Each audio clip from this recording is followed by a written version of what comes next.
سامنے سے حملہ کرے گا شیطان. کیا میرے نبی نے اپنا کیا حملہ ہے سامنے؟ کیا ہے؟ آخرت. 2.5 ارب انسان ہے جو کہتے ہیں آخرت ہے ہی کوئی.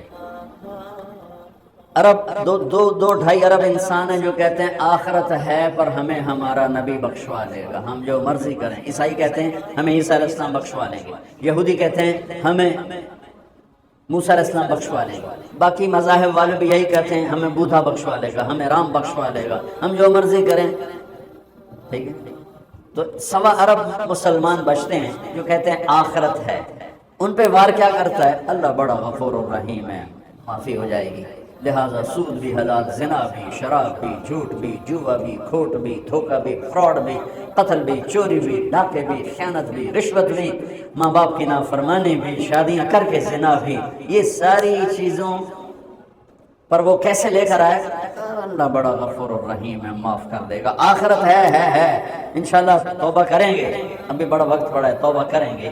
یہ ان کو آخرت کا انکار نہیں کروا سکا تو اس میں ڈال دیا، گناہوں میں ڈال کے اللہ بڑا غفور الرحیم. میں نے کہا پھر تو حسین اور یزید کا جھگڑا ہی مٹ گیا. تم کیسے ظالم ہو کہ حسین اور یزید کو ایک ہی تخت پہ بٹھاتے؟ تم میرے نبی کی اولاد کے قاتل اور مقتول کو ایک ہی تخت پہ بٹھاتے، کیا ظلم کرتے؟ کیوں میرے نبی کے نواسے نے جانیں قربان کر دی، بچے ذبح کروا دی. سوکھا کا میرے پتر دی بانت روٹی میرے کو دی حال نہیں سنی گئی، میں باہر دوڑ گیا اور میرے نبی کے نواسے کے سامنے نسل ذبح ہو رہی ہے. اگر شراب اور شربت میں فرق نہیں ہے، زنا اور نکاح میں فرق نہیں ہے، حلال اور حرام میں فرق نہیں ہے، جھوٹ اور سچ میں اگر فرق نہیں ہے، ناپ تول میں کمی اور ترازو کے صحیح تول میں فرق نہیں ہے، ظلم اور انصاف میں فرق نہیں ہے، محبت اور نفرت میں فرق نہیں ہے، تو پھر کربلائیں والے کیا تھے؟ نادان تھے.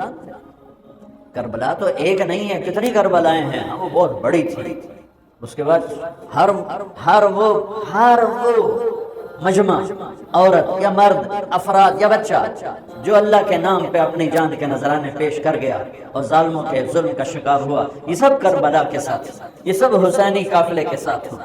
اور خوشخبری ہو جنہوں نے ظلم کرنا اپنی طاقت سمجھا، جنہوں نے زنا کو اپنی عیاشی بنایا، جنہوں نے ماں باپ کے گریبان پکڑے، جنہوں نے سود کے بازار گرم کیے، جنہوں نے فحاشی کے اڈے چلائے، جنہوں نے شراب کے اڈے چلائے، جنہوں نے نافرمانی کے بازار گرم کیے، خوشخبری ہو تم بھی شمر کے لشکر کے ساتھ کھڑے ہو گئے.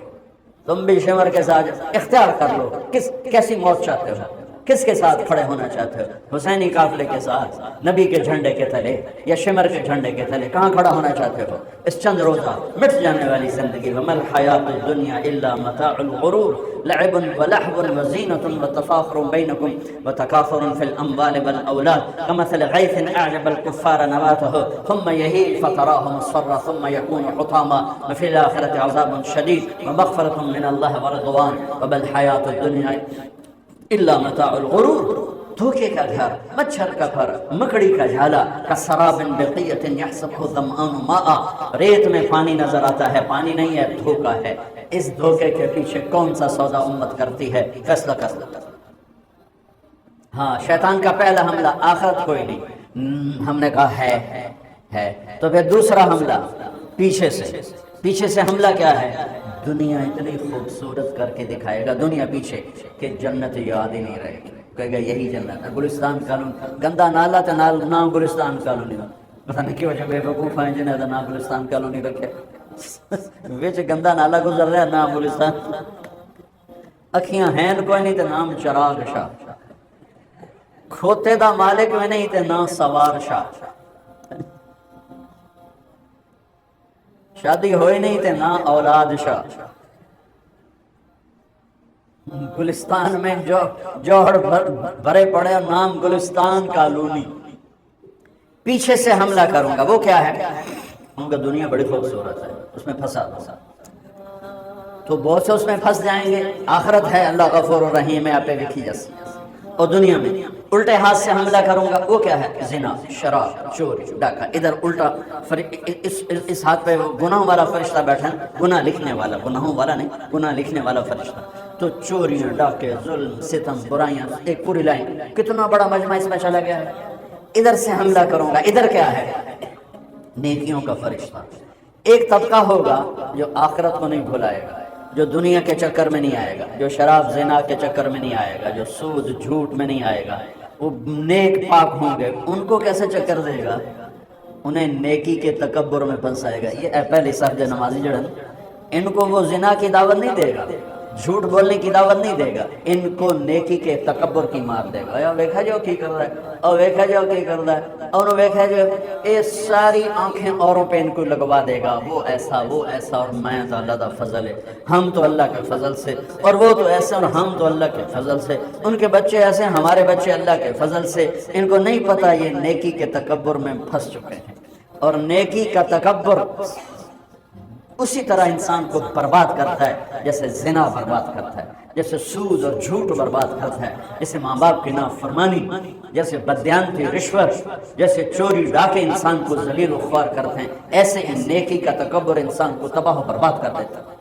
شیطان زنا کی تھا اپنی نیکی دے تکبر شاید میں سارے آسمان سجدوں سے بھر دیے، دھرتی کو سجدوں سے بھر دیا، انا خیر منہم، میں چنگا تے ماڑا ہے، میں کہا دفع ہو جانا مراد۔ نیکی کرنا بھی مشکل ہے اور اس کو سنبھالنا اس سے بھی مشکل ہے۔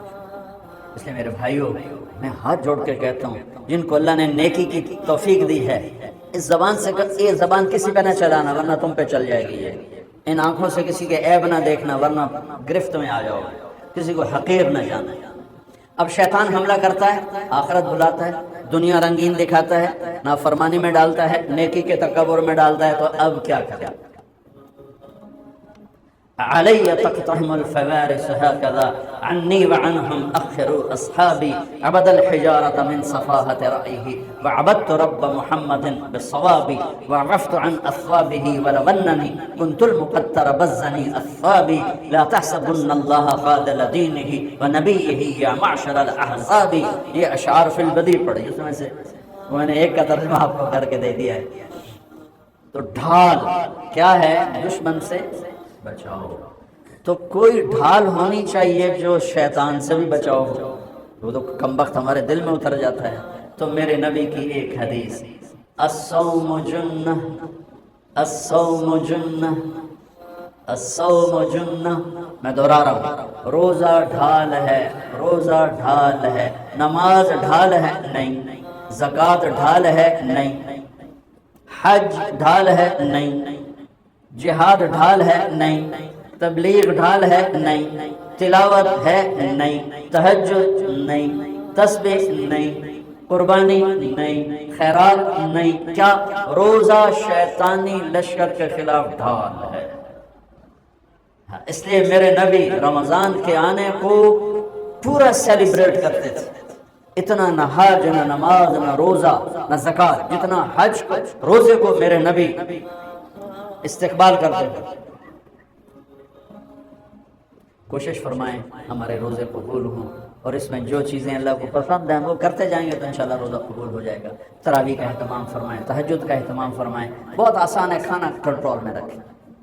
جو اس پر افطاری پہ جو تباہی مچاتے ہیں نا، اگر وہ چھوڑ دیں تو پھر کوئی مسئلہ نہیں، تراویح پڑھنا، تہجد پڑھنا، ہلکا سا کھائیں، تھوڑا سا کھائیں، کوئی فروٹ لے لیں، کوئی پکوڑا لے لیں، کوئی ایک آدھ کھجور لے لیں، ایک گلاس 1.5 گلاس سادہ پانی ٹھنڈا نہ ہو وہ پی لیں، اور نماز پڑھ کے چائے پی لیں، اور عشاء پڑھ کے تراویح پڑھ کے جو مرضی کھانا ہے کھا، تو پھر انشاءاللہ آسان ہوگا۔ لیکن جو حال ہوتا ہے سموسیاں دا، پکوڑیاں دا، وہ تو نماز ہی نہیں کسی پڑھنی، تراویح کہیں پڑھنی، اٹھے نالے کھول کے ڈٹھے پائے ہونے۔